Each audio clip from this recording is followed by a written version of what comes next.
Vamos a comenzar entonces con la primera relatora, que es la doctora Bulgarelli. Así que, Eugenia, contame, o sea, una vez que esa paciente comienza o le indicamos el tratamiento de reproducción asistida de alta complejidad, ¿de qué se trata y te escuchamos? Gracias.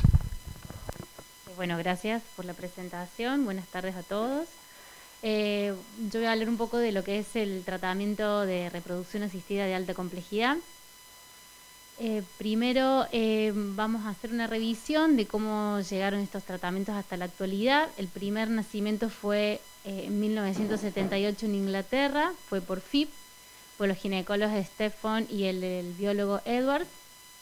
Ellos realizaron una obtención de ese óvulo a través de una cirugía, una videolaparoscopia, por un ciclo natural, a pesar de que ya existían las estimulaciones desde 1960, pero este caso fue por ciclo natural, y así se obtuvo un embrión y así nació la primera mujer, Louise Brown, en 1978.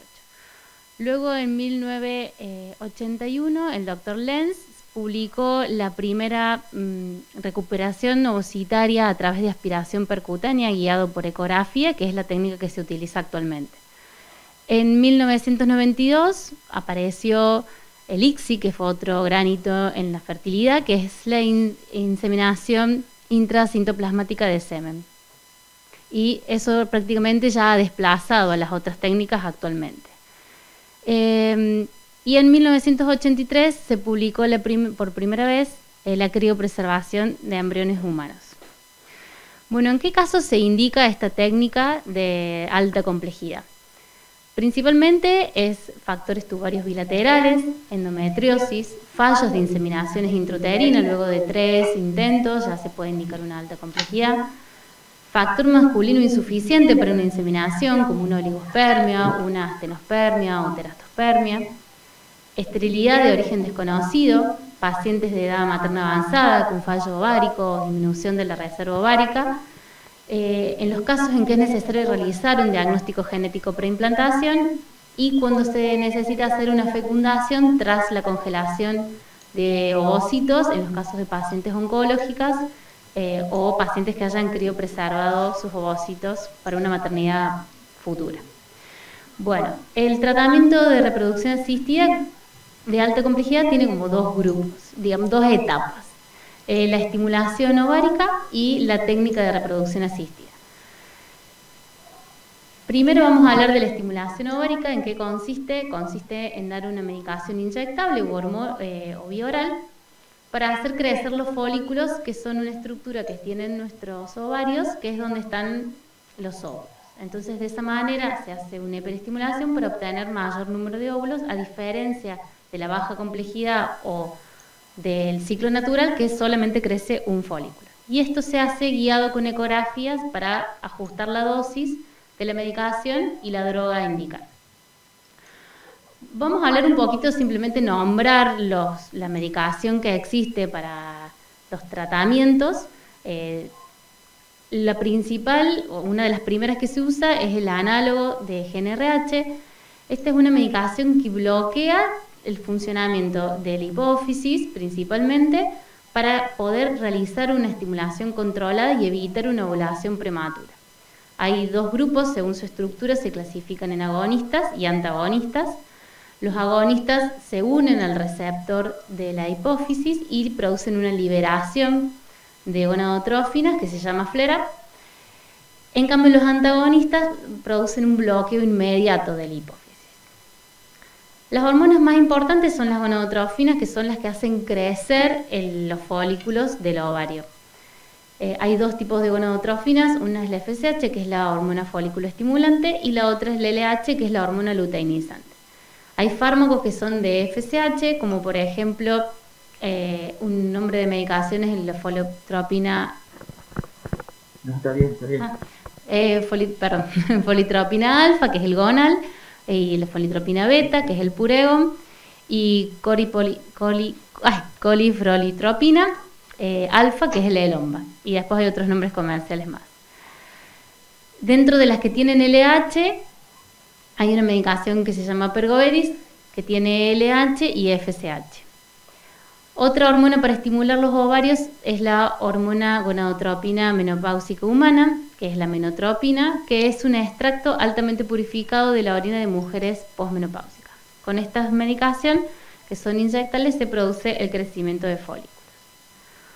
Otra medicación que es bioral, que también se utilizan para el crecimiento folicular, son el citrato de clomifeno, que es una hormona que actúa a nivel central, bloqueando los receptores estrogénicos del hipotálamo, lo que hace que el hipotálamo interprete que hay una bajo nivel de estrógenos en sangre, por lo tanto estimula la liberación de gonadotropina, de hormona GnRH, y estimula el de esa manera el crecimiento folicular. Y después están los inhibidores de aromatasa, que es el letrozol, que lo que hace es bloquear una enzima que se llama aromatasa, que bloquea la conversión de andrógenos en estrógenos, y por lo tanto hay un incremento de la respuesta de la hipófisis produciendo más gonadotropina, y aumentan los receptores de FSH a nivel ovario.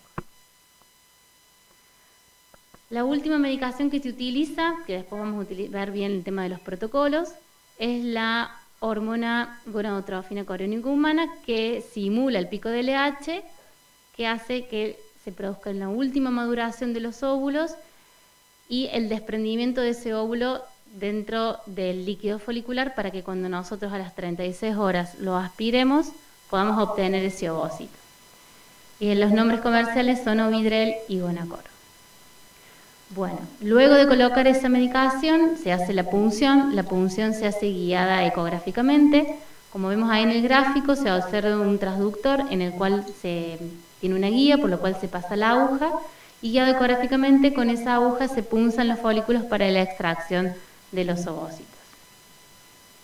Ese líquido se envía al laboratorio, donde los biólogos, a través de un microscopio que tiene un aumento de 80 veces mayor, se pueden clasificar los óvulos en maduros e inmaduros. A los ovocitos maduros son los cuales se les puede realizar la inseminación con el espermatozoide.